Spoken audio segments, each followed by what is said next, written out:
Off I ran to the dollar store to find the parts for this inexpensive project. Time to prep the bowl and the foam ring. My foam ring wasn't connected properly, so using a sanding block, I cleaned that up a bit. So next, spray the outside of the bowl and the foam ring with primer. If you want, spray the bowl a different color first, then spray with primer, since you'll see the color inside the bowl. Let's attach the foam ring to the wire wreath ring, and for that I'm using zip ties. Grab a drill bit the same width as your zip tie and map out where the holes will go. Make sure the holes are low enough so the bowl will fit back into the foam ring later, and also make sure they're far enough apart from each other so when the zip tie is tightened, it doesn't pull through the foam. To attach the rings together, push the zip tie through a hole, wrap it around a tine of the wreath ring, feed it through the other hole, then gently zip the tie just enough to secure things. In testing the bowl back in the foam ring, I did need to push the ties into the foam so it would sit properly, so keep an eye out for that. With those two parts together, it's time to adhere the bowl. For this, grab some construction adhesive as it will be the strongest option. Hot glue can melt foam like this, so if it's what you have, just be judicious.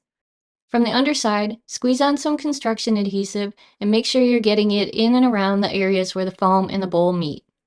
Unnecessary maybe, but I added a few dollops over the zip ties just in case. To fill the gap between the bowl and the foam ring, I used some caulk. Just squeeze some in and smooth the seam with your finger, then let everything cure for several hours if not overnight. For the concrete, I used concrete repair mortar, but most any concrete patch product will work. Just be sure to wear a mask while you're working with it. Add a handful or two to a bucket and pour in some cool water. No need to get anything exact here. You're looking for a sort of thick melted ice cream consistency. This stuff sets up super fast, so if it's thinner to start, that's okay. I used a chip brush to start coating the bowl and the foam ring. This is mostly a skim coat to start, so coat everything, and then you can go back and layer or adjust further. As the concrete mix starts to set up in the bucket, you can scoop handfuls and layer more thickly as desired. Then, just let everything set up for a few hours or overnight. When the concrete has set, you can gently take a sanding block to it to knock down areas or make it a bit smoother. I preferred how mine turned out, so I didn't sand much. And there we have it. Time to test it out. Fill the bowl with some water, grab your solar fountain, and set it inside. You may have to adjust the sprayer a bit, but overall, this is a fantastic addition to my deck. Lazy summer afternoons listening to the gurgle and splash of my new solar fountain, here I come.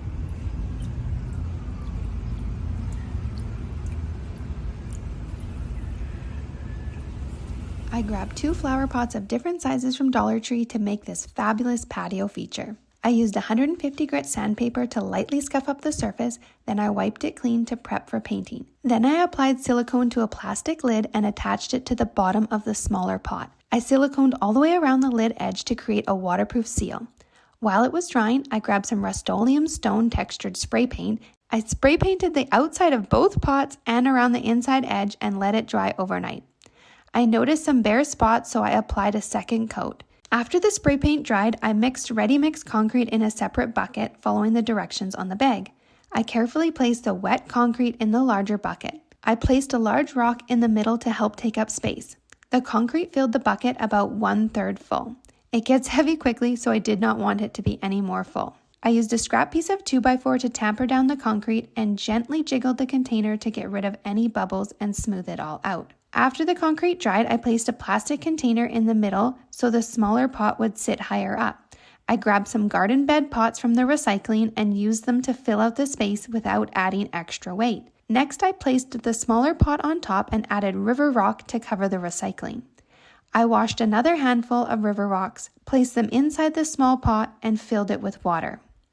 Lastly, I added this solar fountain, and it was a sunny day, so it started working immediately. No batteries required. Grab some crystal punch bowls from the Dollar Tree store. Start by placing one of the bowls upside down on your surface. Then place 3 to 4 clear, removable, double-sided glue dots on the base of the bowl. Now place the second bowl right side up on top of the first. Place some more glue dots on the base of the third bowl before adding the fourth bowl. Fill the bowl with water and add your solar fountain. Be sure to place the fountain in a sunny spot to enjoy your water feature all day long.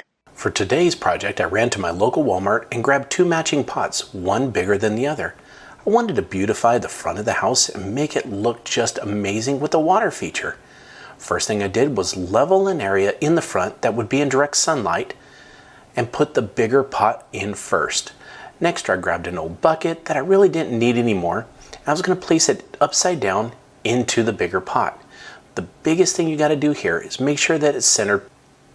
If you need to add some rocks or sand to the bottom to make it sturdy, now's the time to do it.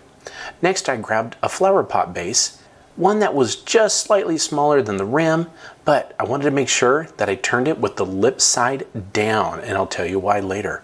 Make sure it's centered, and then once it's in there, the next step is we're going to take the smaller pot that we got and place it on the center of that pot. Make sure it's centered. Next step, I want to grab some local rocks and place them around the edge. There was a slight gap around the edge, but I made sure to put the bigger rocks in first and then fill it with the smaller rocks. Now, if you want to plant flowers or anything around the edge, you're going to take that flower pot base, turn it with the lip side up. That way you can put soil inside. I went ahead and made sure that these rocks were strategically placed all around the edges to fill any gap and to cover the base completely. You can use river stone if you'd like on this project. Next, I got out a new solar powered fountain that I bought for $10. It floats in the water because it's got a float on the bottom, and it works great in direct sunlight, and it's got many different nozzles for spray patterns. With this fountain comes some plastic spacers. What this does is make sure that the fountain stays in the center of the pot. It avoids the splash coming outside of the pot when it's working. Once you put the clips in the spacer, there's little slots around the sides that you can put this into the foam. Now, these are going to be a little bit bigger than you need, but they're trimmable. So take it, place it on the pot, and then what you're going to do is mark around the edges, give it about a 1/4 inch to an inch space. That way it kind of moves around just a little bit. Once you got it marked, you can go ahead and just trim it with a pair of scissors. It's easy to do. Make sure that it fits inside and it's going to be able to float up and down with the water level. Next step, put some nice clear water inside. Once you get it to the water level you want, go ahead and place the fountain inside. Make sure that it has the ability to go up and down as the water level changes from evaporation. Now, once the direct sunlight hits it, voila, you've got a water fountain.